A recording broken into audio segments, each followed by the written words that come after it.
ये कहानी किसी आम बादशाह की नहीं है। यह ताकत, घमंड और अंजाम की वह दास्तान है जिसने इतिहास का रुख बदल दिया। कदीम मिस्र, नील के किनारे बसने वाली एक अजीम सल्तनत, जहां सोने से सजे महल थे, नकाबिले शिकस्त समझी जाने वाली फौज थी, और एक ऐसा हुक्मरान था जो खुद को इंसानों से बढ़कर समझने लगा था। इस हुक्मरान को दुनिया फिरौन के नाम से जानती है। वक्त के साथ साथ ताकत ने उसके दिल में यह वहम पैदा कर दिया कि वही सब कुछ है। उसने ऐलान किया कि वही सबसे बड़ा रब है और उसके सिवा किसी और की इताअत काबिल कबूल नहीं। फिरौन की हुकूमत सिर्फ तख्त तक महदूद नहीं थी, वो लोगों के खौफ पर हुकूमत करता था। जो उसके हुक्म से इख्तिलाफ करता, उसके लिए जिंदगी मुश्किल बना दी जाती। इसी जुल्म के साए में बनी इस्राइल गुलामों की तरह जिंदगी गुजार रहे थे। उनसे सख्त मशक्कत ली जाती और उन पर जुल्म को मामूल समझा जाता था। फिरौन को एक पेशगोई का खौफ था कि बनी इस्राइल में एक बच्चा पैदा होगा जो उसकी सल्तनत के ज़वाल का सबब बनेगा।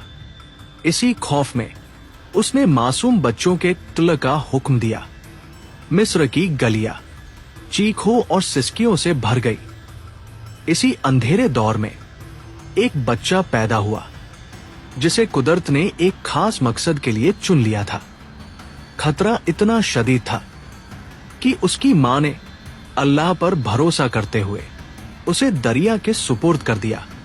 वो बच्चा लहरों के रहमो कर्म पर नहीं था, बल्कि एक बड़े मंसूबे का हिस्सा था। दरिया की मौजें उस बच्चे को उसी महल के करीब ले आई जहां फिरौन रहता था। जिस बच्चे से फिरौन डरता था, कुदरत ने उसी को उसके महल में पहुंचा दिया। वक्त गुजरता गया और वह बच्चा उसी सल्तनत में जवान होने लगा जिसका खात्मा उसके मुकद्दर में था। सालों बाद एक वाक़ये ने उसे मिस्र छोड़ने पर मजबूर कर दिया। वह तन्हा सहरा के रास्तों पर निकल पड़ा। ये सफर सिर्फ जमीन का नहीं था, ये तकदीर की तरफ बढ़ता हुआ सफर था। पहाड़ों के दरमियान एक रात कुदरत ने उसे पुकारा। वो लम्हा आम इंसानों की समझ से बालातर था। उसे हुक्म मिला कि वो जुल्म के सामने खड़ा हो और हक का पैगाम लेकर फिरौन के पास वापस जाए। जब वह दोबारा मिस्र पहुंचा और फिरौन के दरबार में खड़ा हुआ, तो दरबार में खामोशी छा गई। एक तरफ ताकत का घमंड था और दूसरी तरफ सुकून और यकीन। फिरौन ने उसे जादूगर कहा और अपने जादूगरों को बुला लिया, लेकिन जब हक जाहिर हुआ तो वही जादूगर सजदे में गिर गए। ये मंजर फिरौन के लिए नाकाबिले बर्दाश्त था। घमंड ने उसे अंधा कर दिया। वो मानने के बजाय और ज्यादा जिद्दी हो गया। तब कुदरत ने निशान दिखाने शुरू किए। खत आया, फसलें तबाह हुई, पानी बदल गया, आफतें आई, लेकिन हर बार फिरौन ने वादा तोड़ा। आखिर वह रात आ गई जब हुक्म हुआ कि जुल्म की सरजमीन छोड़ दी जाए। अंधेरे में लोग खामोशी से निकल पड़े, लेकिन फिरौन अपनी फौज के साथ पीछे आ गया। सामने समुंदर था, पीछे लश्कर। मायूसी फैलने लगी, लेकिन यकीन कायम रहा। फिर वो लम्हा आया जब समुंदर ने रास्ता दे दिया।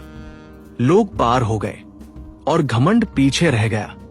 फिरौन अपनी ताकत के जम में उसी रास्ते पर दाखिल हुआ, लेकिन यह रास्ता उसके लिए नहीं था।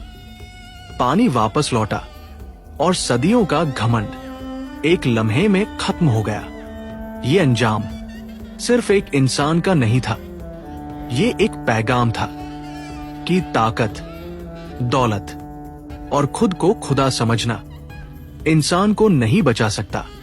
फिरौन का किस्सा आज भी जिंदा है ताकि इंसान जान ले कि हक के मुकाबले में बातिल हमेशा हारता है।